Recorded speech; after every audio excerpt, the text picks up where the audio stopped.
아멘. 5일 여러분 수고 많으셨고요. 많이 피곤하실 텐데 또 함께 기도의 자리 지켜주시고 동참해 주셔서 큰 힘이 되고 기쁨이고 여러분 신앙에도 큰 유익이 있을 줄로 믿습니다. 교육자가 하루씩 돌아가며 말씀을 전했기에 제가 앞자리에 앉아 있느라 이 새벽에 누가 오셨는지 몰랐는데 오늘 이렇게 한 분 한 분 또 얼굴과 눈을 맞추며 여러분 제 눈에 또 제 시야에 많이 들어온 성도일수록 또 기도의 우선순위 대상이 될 수 있다, 그렇게 생각하시면 맞습니다. 특히 기도의 자리 서 계신 분들 제가 눈여겨보는데 온라인으로 계신 분들 제 얼굴 보이시지만 저는 여러분들 안 보입니다. 그러나 여러분들 또 함께 그 기도의 자리 선 모습 우리 주님이 보시고 그 기도 응답해 주실 줄로 믿습니다. 아침 찬양부터 조금 곡이 높아서 부르시기 어려웠을 텐데 이른 아침 나오시느라 또 찬양으로라도 이 귀한 말씀 내 믿음에 새기느라 오늘 이 귀한 수고가 또 우리의 기도 함께 덧붙여 분명히 하나님께 응달되어지고 상답되어 주실 줄로 믿습니다. 우리가 말씀에서도 읽었고 또 찬양 가사를 통해서도 이 가사 작자가 조금 상상력을 더해서 가사로 만들었는데 어떤 목자에게 양 100마리가 있는데 여기서 100마리라는 뜻은 숫자로 새겨서 꼭 100마리라는 뜻이 아니죠. 열의 열, 100이라는 숫자는 충분한 숫자라는 것입니다. 그런데 그 충분한 숫자에서도 한 마리, 단 한 마리를 들에 잃게 됩니다. 목자가 잃은 것이 아니라 양이 무리를 떠나 제 길로 간 것이죠. 그런데 성경은 그 남은 99마리를 보고 그 목자가 충분하다 남아있는 것이 아니라 오히려 충분한 99마리를 들에 두고 그 잃은 양 한 마리를 찾아 나서는 모습을 소개하고 있습니다. 그 양 한 마리를 찾아 나서지 아니하겠느냐라는 이 질문은 반드시 그렇게 찾아 나갈 것이다 라는 답을 전제로 한 반어법 질문입니다. 그리고 결국 찾아내어 그 양을 어깨에 메고 돌아와 나의 잃은 양을 찾았다, 주변 이웃들과 함께 즐거워하며 잔치를 벌이는 모습으로 끝이 납니다. 여러분, 우리가 이 땅을 살아갈 때 날마다 잔치의 기쁨을 누리는 비결이 있습니다. 두 가지 방법이 있는데 첫 번째는 새로운 아침이 시작될 때마다 내가 하나님께 이런 양이었구나, 내가 하나님께 이렇게 기쁨을 준 하나님께 내가 그 어깨에 메어 돌아와 양의 즐거움 함께 잔치하며 즐거워하자, 그 잃어버렸다가 되찾은 양이구나, 여러분 그것을 기억하는 것입니다. 두 번째는 목자의 기쁨을 누리는 것입니다. 누군가 그 기쁨을 누릴 수 있도록 나를 통해 구원받게 하는 삶으로 오늘 하루 살아갈 때 우리 역시 목자의 기쁨을 누릴 수 있습니다. 여러분, 인생의 풍성함은 다른 것으로 우리 삶 풍성이 채우는 것이 아닙니다. 내가 구원받았구나 이 감격으로 채우는 것이고 나를 통해 하나님이 누군가를 구원하셨구나 이 기쁨이 풍성할 때 우리 인생은 가장 안전하고 영원한 기쁨을 풍성히 누릴 수 있습니다. 한때 저희 집에 여러 애완 동물이라 할 수는 없지만 애완 대상을 기른 적이 있죠. 달팽이도 길러봤고 햄스터도 길러봤고 구피라는 작은 물고기도 여러 마리 한 번에 기른 적이 있습니다. 처음에는 다 우리 집 아이들이 자기들이 돌보고 흙 갈아주고 물 갈아주고 청소하고 먹이 주겠다 약속을 받았지만 어느새 시간이 지나면 그냥 저 혼자 다 그 일을 하고 있습니다. 그런데 그 일을 하면서 그 일이 제 하루의 주된 일과로 자리 잡으면서 새로운 기쁨이 생겼습니다. 흙을 갈아주고 물을 갈아주며 대화도 하죠. 이런 흙에서 이런 물에서 어떻게 살았니? 때로는 달팽이 등 껍질도 쓰다듬어 줍니다. 깔아주어야 흙, 또 마트 가서 상추잎과 여러 가지 먹이도 챙겨오죠. 그러면서 깨닫습니다. 이 달팽이, 햄스터, 이 작은 물고기들 그냥 처음 볼 때부터 사랑스러운 존재가 아니었습니다. 일감이었죠. 그런데 어느 순간 이 달팽이, 이 애완동물들의 가치는 그 가치가 스스로에게서 나온 것이 아니라 제가 그 애완 대상들과 함께 돌보고 헌신하고 투자했던 그 시간만큼의 가치로, 기쁨으로 돌아왔습니다.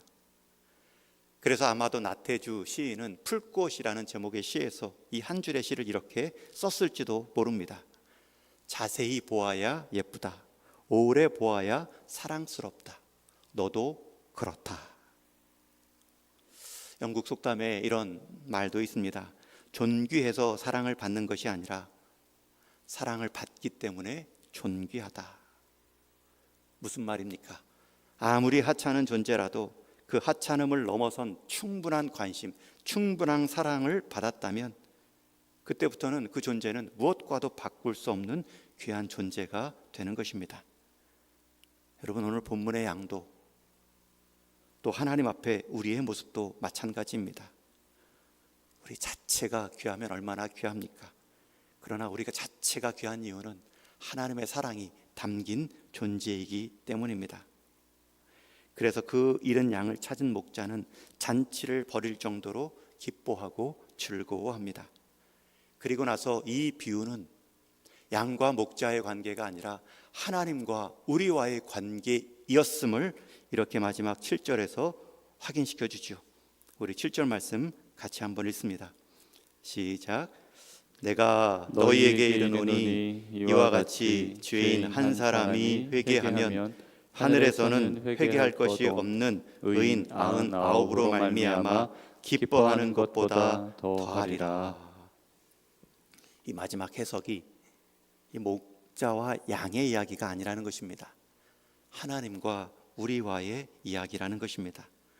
여러분, 우리는 이 비유, 이 짧은 내용을 통해 최소한 하나님과 우리와의 관계에 있어서 세 가지 진리를 깨닫습니다. 첫 번째는 모든 인생에는 각자의 목자가 있다는 것입니다.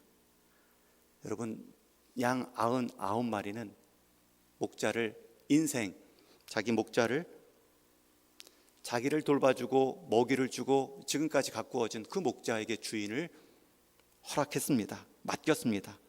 그런데 들로 나간 한 마리는 또 다른 목자가 있겠지. 또 다른 배부름의 채워줌의 대상이 있겠지. 자기가 생각한 주인 찾아 나선 모습입니다. 여러분, 이 땅의 모든 사람은 다 그 각각 인생 주인이 있습니다. 여러분, 이것은 다른 말로 하면 우리 이 땅에 지음받은 모든 사람은 혼자 사는 존재가, 홀로 살 수 있는 존재가 아니라는 것입니다. 누군가에게 이끌림을 받아야 살아갈 수 있도록 디자인된 존재라는 것입니다. 모든 사람에게는 각자의 주인, 목자가 있습니다 라는 말은 단순히 하나님을 믿는 사람, 하나님을 목자로 여기며 사는 사람만을 말하지 않습니다. 모든 사람은 다 각자의 인생, 주인, 목자를 따라 살아갑니다. 어떤 사람은 자기의 인생에서 돈이 목자다, 돈을 따라가는 사람이 있습니다. 돈이 나를 지켜주고 돈이 나를 안전케 해준다, 평생을 쫓아가며 사는 사람이 있습니다. 어떤 사람은 세상의 즐거움과 쾌락을 목자 삼아, 삶의 의미 삼아 살아가는 사람도 있습니다. 어떤 분은 이렇게 말하기도 합니다. 나는 내 인생에 목자 없어, 주인 없어. 나는 스스로 자수성가한 인생이야. 여러분, 나는 목자가 없다라고 말하는 것이 아니라 나는 내가 목자야 라고 말하는 것에 불과합니다. 여러분, 어떻게 보면 양이 목자 없이 스스로 목자로 여기며 들판을 지날 때만큼 위험한 상황은 없습니다. 여러분, 우리 인생에 각자의 목자가 있습니다. 내 인생, 우리 하나님이 목자 되어 주신 것이 얼마나 감사한지 모릅니다. 두 번째 교훈은 이 땅의 모든 인생 가운데 모두 각자의 목자가 있다면 관건은 그 목자가 좋은 목자인가입니다. 여러분, 우리는 목자를 피할 수 없습니다. 그렇기 때문에 우리 인생의 두 번째 교훈은 우리 인생의 목자는 좋은 목자인가? 여러분, 내가 섬기는, 내가 따르는 목자가 좋은 목자인가? 여러분, 확신할 수 있는지요? 세상의 사람들이 확신하며 살아갈 수 있는지요? 누구도 목자를 피할 수 없다면 그 다음 중요한 것은 가장 좋은 목자를 만나는 것입니다. 그런데 오늘 본문의 이 목자는 양이 무리에서 이탈하고 길을 잃었을 때에도 계속해서 목자됨을 보여주고 있습니다. 좋은 목자란 길 잃은 양을 위해 자기 남은 양들마저도 희생할 마음을 가진 목자입니다. 좋은 목자는 양이 좋은 상태일 때 드러나지 않습니다. 양이 길을 잃었을 때, 양이 목자를 들이받았을 때, 그때 좋은 목자인지 아닌지가 드러나죠. 오늘 본문의 목자는 길 잃은 양을 찾아 나섬으로 좋은 목자임을 보여줍니다. 언제까지 찾아 나서죠? 해가 저물 때까지가 아닙니다. 내 힘이 다 빠지고 지칠 때까지도 아닙니다. 오늘 말씀에 보면 그 잃은 것을 찾을 때까지 찾아다닌다 말합니다. 여러분, 우리 인생, 우리는 하나님을 목자 삼아 살아가는 복을 누리고 있지만 우리가 기도하는 태신자가 스스로 인생 목자, 주인으로 여기고 섬기는 그 대상이 내가 배부를 때에도 목자가 되어주지만 내가 배고플 때에도 목자가 되어줄 것인가? 내가 잘 나갈 때에는 목자가 되어주지만 내가 못 나갈 때에도 그것들이 나의 목자가 될 수 있을까? 목자의 가치는 따르는 자의 형편에 따라 드러납니다. 목자의 가치는 양이 배부를 때 경험되지 않고 양이 배고플 때, 길을 잃을 때 경험됩니다.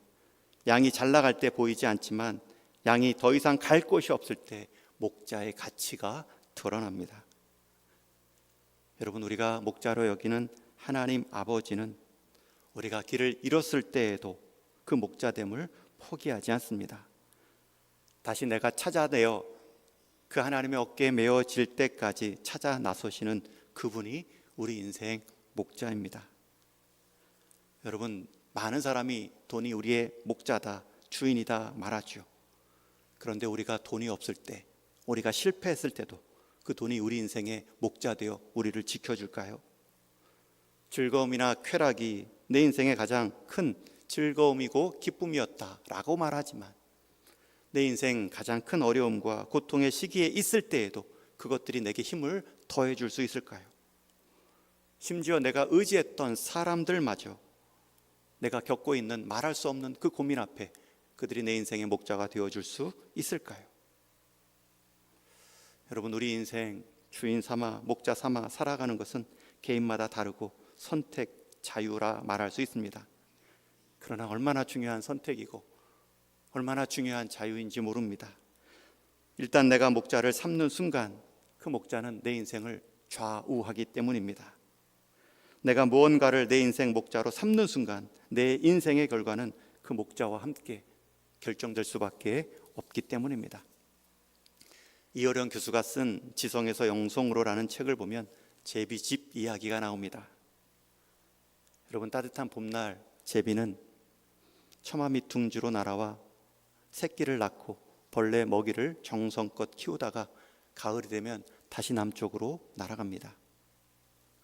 여러분, 그 어려운 시절에도 새를 잡아먹고 심지어 엽총으로 쏘아서라도 새를 잡아먹고 참새를 구워 먹던 시절에도 제비만큼은 손에 잡히는 위치에 심지어 처마 밑에 진흙으로 둥지를 틀고 산다 할지라도 잡아먹지 않았다고 하죠.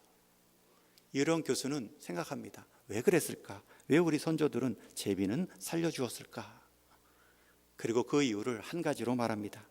그 제비는 다른 새들과는 달리 자기뿐만 아니라 자기 가족 전체를 사람에게 맡겼기 때문이라고 말합니다.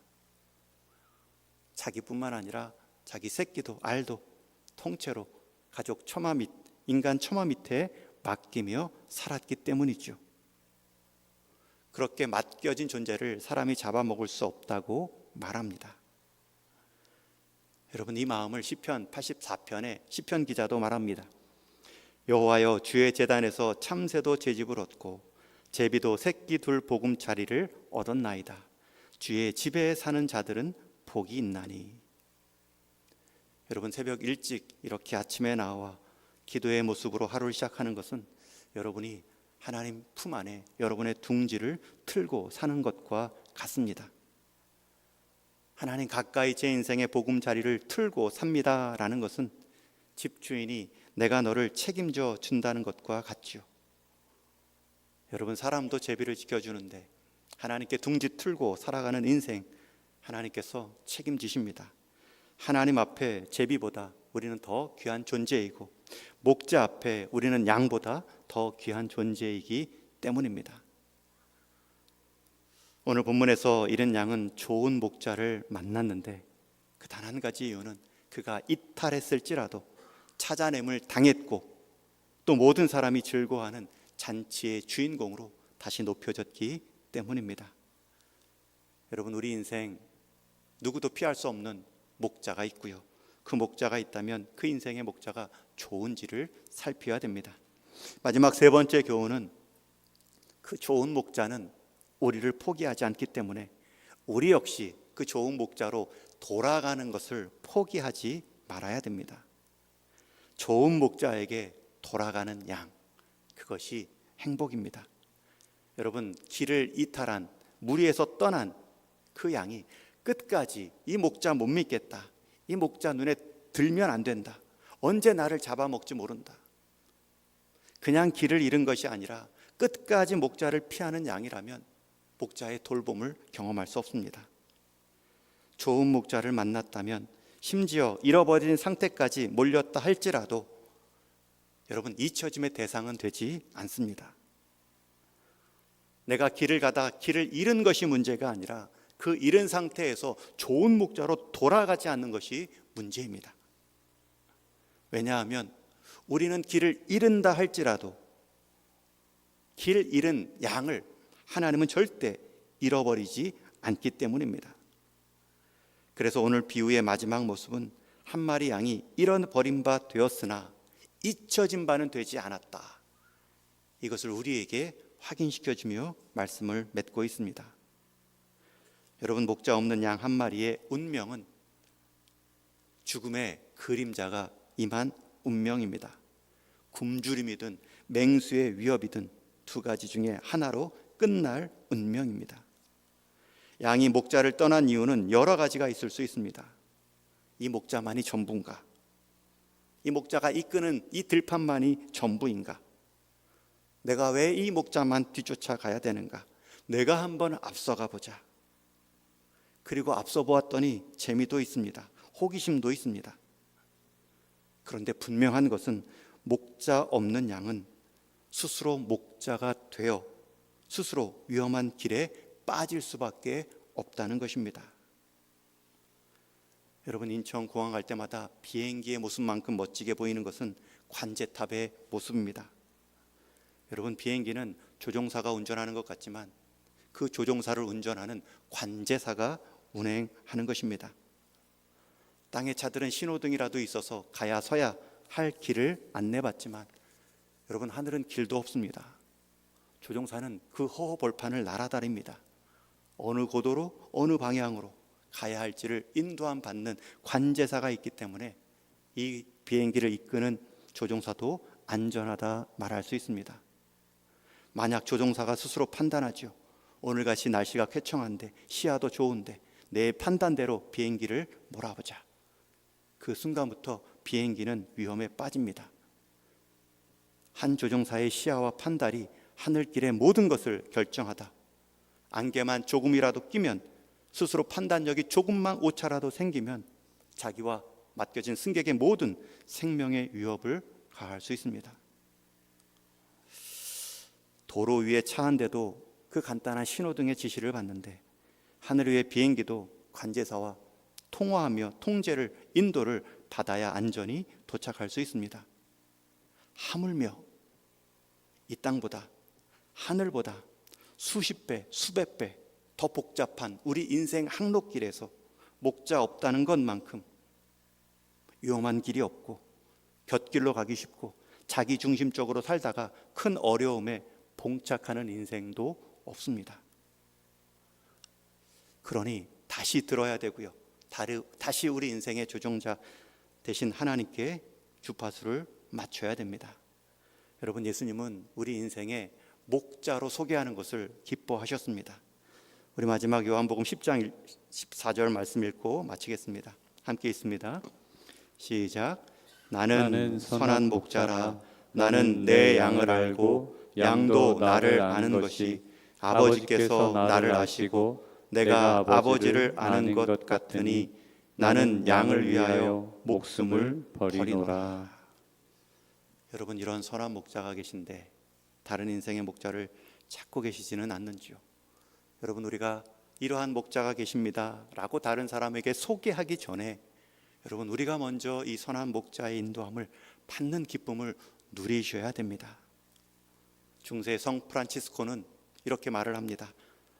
주변에 하나님의 복음을 많이 나누십시오. 주변에 하나님의 복음을 많이 나누십시오. 그런데 정말 필요한 때에는 하나님의 말씀으로, 사람의 말로도 전하십시오. 여러분, 이게 무슨 말입니까? 하나님의 복음을 전하십시오. 그러나 필요할 때에는 당신의 말로도 전하십시오. 이 말은 우리의 삶으로 먼저 나누라는 것입니다. 아니, 우리의 목자 삼는 그 삶 자체가 이 땅에 잠시 있을, 이 땅에 우리 인생 곁길로 인도할 수밖에 없는 그 거짓 주인들에게 참 주인을 보여줄 수 있다는 것입니다. 그렇게 우리 스스로가 먼저 참 주인, 선한 목자의 인도함을 받고 살아가면 그것이 전도라는 것이죠. 그리고 필요하면 그 목자를 말로라도 소개해 주십시오. 저는 우리가 함께 한 생명 품고 기도하지만 내가 먼저 그 한 생명이었구나, 이 기쁨을 먼저 회복하시고 우리가 먼저 선한 목자를 잘 쫓아감으로 이 땅 가운데 영원한 선한 목자가 있음을 보여줄 수 있는 삶으로 전도하는 저와 여러분 될 수 있기를 주님의 이름으로 축원합니다. 우리 같이 기도하시겠습니다. 들은 말씀 기억하며 기도합니다. 세 가지 기도 제목